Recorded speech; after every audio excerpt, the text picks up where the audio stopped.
বিয়ের প্রথম দিকটায় আমি আমার বাবার বাড়িতেই বেশি সময় থাকতাম পড়াশোনার জন্য। আমার সবসময় বলতো পড়াশোনাটা শেষ করতে হবে, যার কারণে এই বাবার বাড়িতেই বেশি থাকা হতো। বছরখানেক আমার খুব ভালো লাগলো, পরে আমার স্বামীর কাছে যে আমার ভালো লাগতো থাকতে, কিন্তু সাহস করে বলে উঠতে পারতাম না। এই 1 বছরে আমি অনেক রান্না বান্না, অনেক কিছু শিখে গেছি, অনেক কাজকামও শিখে গেছি, কিন্তু আমার শ্বশুর নারাজ। সে একেবারেই আমাকে ঢাকা বাসায় যেতে দেবে না, সেখানে আমাকে থাকতেও দেবে না, কারণ পড়াশোনায় ক্ষতি হবে, নানান কথা। আর আমার তখন বেশি একটা ভালো লাগতো না, মনে হতো শ্বশুর শাশুড়ি হয়তো চাই না আমি তার ছেলের কাছে থাকি। এই নিয়ে আমাদের মধ্যে প্রায় ঝগড়া হতো। আমার স্বামী কখনোই তার বাবা মার সামনে কোনো কথা বলতো না, তার ইচ্ছা হইলেও অনেক কিছু এড়িয়ে যেত এবং অনেক সময় চুপ করে থাকতো। যেহেতু সে বাবা মার একমাত্র ছেলে এবং সেই বাধ্য ছেলেটা যদি হঠাৎ করে কিছু বলে তখন বাবা মা কষ্ট পাবে, তার জন্য। মিডিল ক্লাস ফ্যামিলিতে থাকার কারণে অনেক আত্মীয় স্বজন আসতো এবং তারা নানান কথা তুলতো। আমরা চুপচাপ শুনতাম, কিছুই বলতাম না, বলতাম পড়াশোনা শেষ হলে তারপরে উঠিয়ে নেবে। আমার শ্বশুর একটু একরোখা টাইপের লোক ছিল, আর একটু অবুঝও ছিল, অনেক কিছুই বুঝতো না।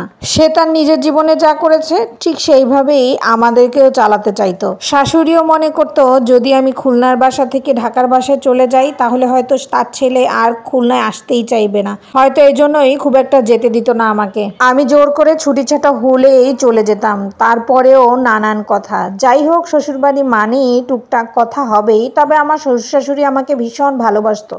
খুব বেশি সমস্যা হতো আমার আব্বুকে নিয়ে, কারণ আমার আব্বু আমার শ্বশুর শাশুড়ি যা বলতো সব মেনে নিত, কখনো একটা প্রতিবাদও করেনি।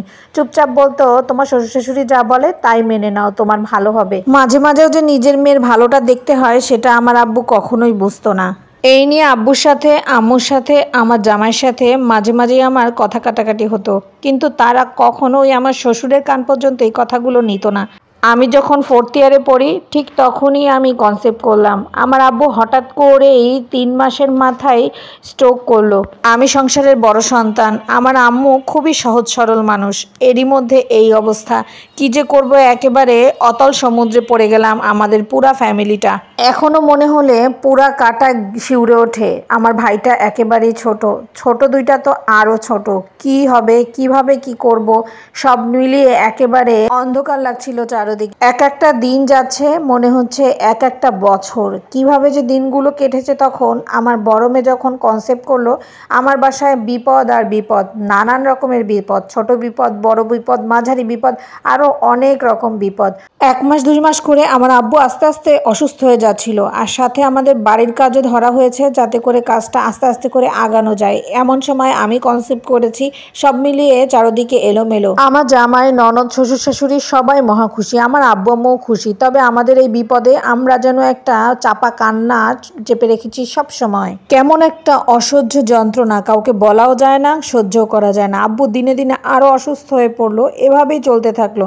আমি কনসেপ্ট করা অবস্থায় হাসপাতালে ছুটতে লাগলাম আব্বুকে নিয়ে, আর আমার জামাই তো ঢাকায় থাকে, যার কারণে ও খুব একটা সাহায্য করতে পারেনি। আর তাছাড়া ও একটু চুপচাপ স্বভাবেরই ছিল, এইসব বিষয়গুলোতে সে বেশি মাথা ঘামাতো না। যাই হোক, এভাবেই যাচ্ছিল আমার দিনগুলো।